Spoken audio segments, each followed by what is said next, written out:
Okay, in this video, I wanted to walk you through the use of Google's notebookLM. So you can do a search, notebookLM, and it will come up with a link.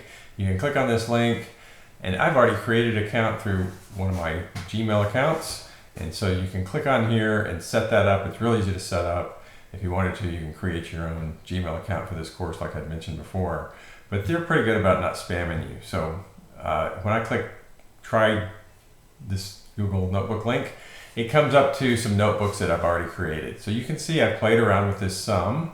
I don't use it a lot, because it's not really a super useful thing for me because I'm not in school. But I wanted to introduce this early in this particular generative AI course because I do think it has the potential to generate study guides, to summarize documents, to make podcasts, to make audio summaries. There's lots of things you can do to augment your learning. And so I wanted to show you some tips on how to use it. Okay, so the first thing I want to show you is something I played with a few days ago, January 25th. You can see I tried to come up with some podcast that would be relevant for this class. All right, and so I'll click on here, and what you can see that you do with Google Notebook is you can add various sources. All right, so if you click on add source, you can upload all kinds of things. All right, you can upload some Google Docs from the Google Drive if you have those. You can upload regular files like PDF files from your computer. You can copy and paste stuff from another large language model like ChatGPT or Copilot or even Gemini. You can put in links to videos, and it'll take and probably summarize that from the narratives. You can put in websites. So lots of things you can put in. All right, and so my idea was I wanted to make some things that talked about the economic impact of AI and give you some motivation on why you should study this and make a commitment to developing your skills in the area of generative AI. And so I wanted it to be based on some credible sources. So this particular form of AI is like a RAG form, so retrieval augmented generation. Okay, so that means it's taking some documents and it's supposed to be looking at these documents and incorporating the information from these documents into what it does. Okay, so we talked about this a little bit in one of the classes, and so that's what it's working on.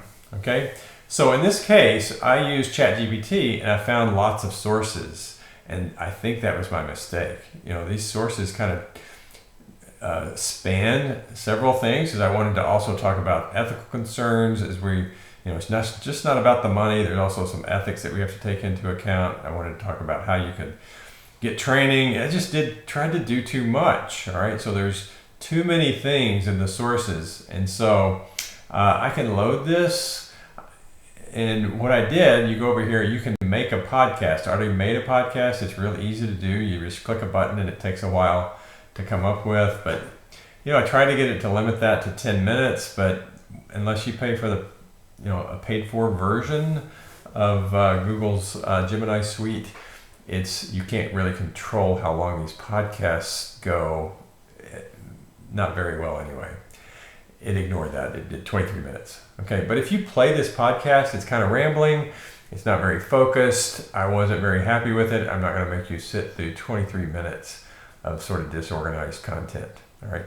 So that's what I think what I did wrong is I should have come up with a smaller set of sources and then maybe pasted some text in here that helped with driving the podcast in the right direction. Another thing I wanted to tell you about is when you make a new podcast, you can give it a prompt. All right. The thing is, I can't find that prompt once I gave it. Okay. So if you give it a prompt, you should record what that prompt is so you can go back and look at what it did and how maybe you could iterate and get a better podcast out of it.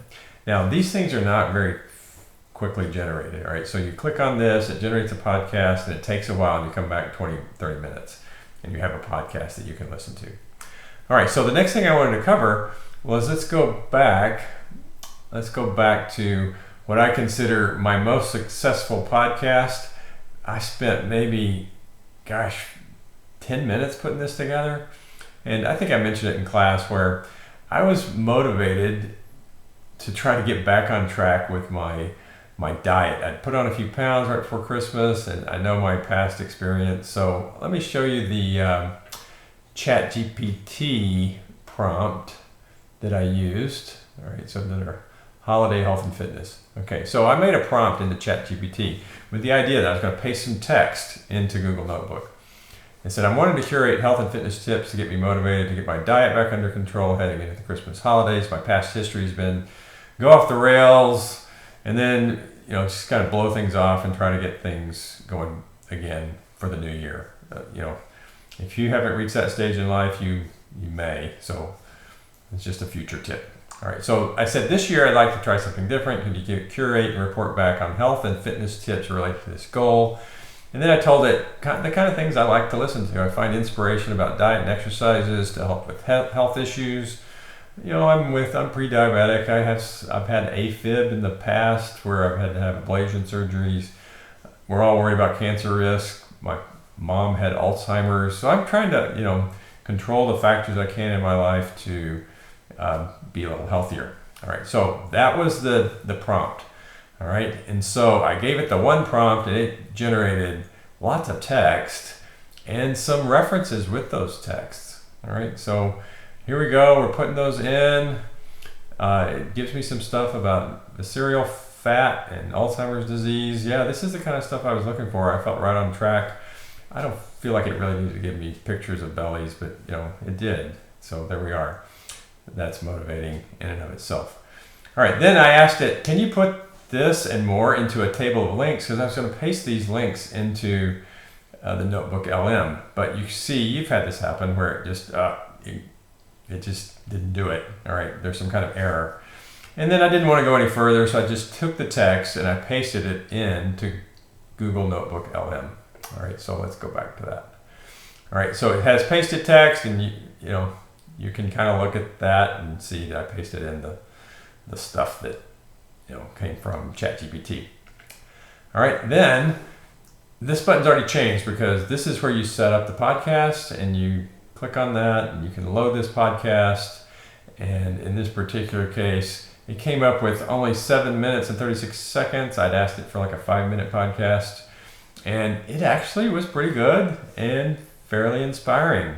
So I'll upload that so you can take a listen to a few minutes of it and see what you think.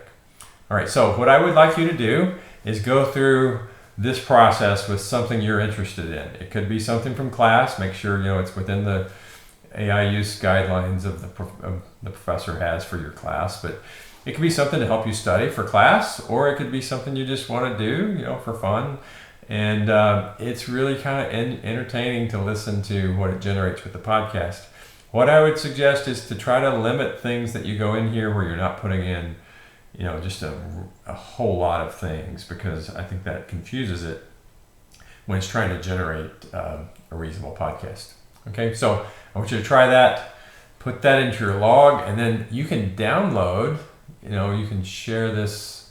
I think, I don't want to share it publicly, but I think there's a way, I know there's a way I did it. Yeah, you can download this podcast. I'm going to go ahead and download that so I can put it up on Canvas and you can take a brief listen. You don't have to listen to the whole thing. All right, so do that, and I hope you have fun with it, and you can report back next week on how it went.